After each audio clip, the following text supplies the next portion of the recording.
দেশের ডিজিটাল লেনদেন বাড়াতে বড় পদক্ষেপ নিয়েছে বাংলাদেশ ব্যাংক। একক ও সর্বজনীন করা হয়েছে বাংলা কিউআর বা কুইক রেসপন্স কোড, যার ফলে যে কোনো ব্যাংক কিংবা মোবাইল আর্থিক সেবার গ্রাহক এখন একটি কিউআর কোড স্ক্যান করেই মূল্য পরিশোধ করতে পারছেন। তবে এখনও ডিজিটাল লেনদেনের বড় একটি অংশ বাংলা কিউআরের আওতায় আসেনি। মরিয়ম আজিজ মৌরিনের রিপোর্ট।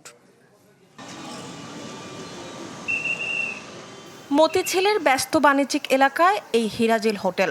সকালের নাস্তা, দুপুর কিংবা রাতের খাবার প্রতিদিনই এখানে ভিড় করেন নানা শ্রেণী পেশার মানুষ। এখানে একটি কিউআর কোড ব্যবহার করেই লেনদেন করতে পারছেন বিকাশ, রকেটের মতো যে কোনো এমএফএস অথবা ব্যাংকের গ্রাহকরা। একটু পাশের হোটেল রিজিকেও এমন ছবি। সুবিধা হচ্ছে যে এটা সব কিছু থেকে, ব্যাংক অ্যাকাউন্ট থেকে, নগদ অ্যাকাউন্ট থেকে, রকেট যে অ্যাকাউন্ট আছে সব অ্যাকাউন্ট থেকে বাংলা কিউআর পেমেন্ট করা যায়। প্রায় 15-20 দিনের মতো আসছে, আর এটা দিয়ে তারাও অনেক স্বাচ্ছন্দ্য বোধ করে, যেহেতু এটা সময় কম লাগে অথবা আপনার ক্যাশ নগদ দেওয়া লাগে না। বাংলা কিউআরের মাধ্যমে লেনদেনে ক্রেতার কোনো খরচ না হলেও ছোট বড় সব বিক্রেতাকেই মাশুল গুনতে হয় 1%, যার কারণে অনেক বিক্রেতা আগ্রহ হারাচ্ছেন কিউআর কোড ব্যবহারে। তথ্য উপাত্তেও এর সত্যতা মেলে। কেন্দ্রীয় ব্যাংকের তথ্য বলছে, বাংলা কিউআরের মাধ্যমে এখন প্রতিদিন 11 থেকে 12 কোটি টাকার লেনদেন হচ্ছে, যদিও দেশের সর্বমোট ডিজিটাল লেনদেনের পরিমাণ এর চেয়ে প্রায় 30 গুণ বেশি। যিনি ক্রয় করতে এসেছেন, উনার প্রয়োজন হলো 500 টাকার পণ্য ক্রয় করার, কিন্তু উনার পকেটে আছে 200 টাকা।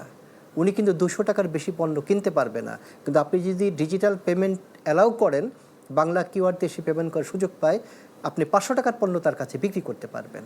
অতএব 500 টাকার পণ্য যদি 1 টাকা করে শতকরা কম পান, আপনি পাবেন 495 টাকা।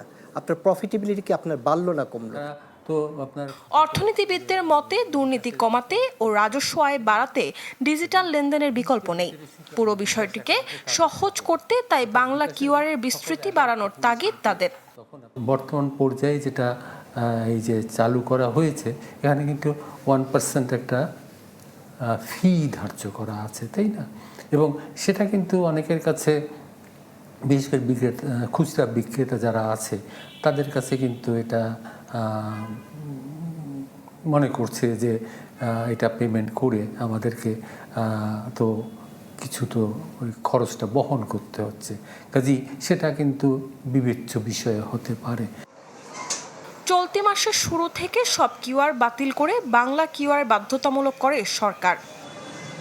মরিয়ম আজিজ মৌরিন, চ্যানেল 24, ঢাকা।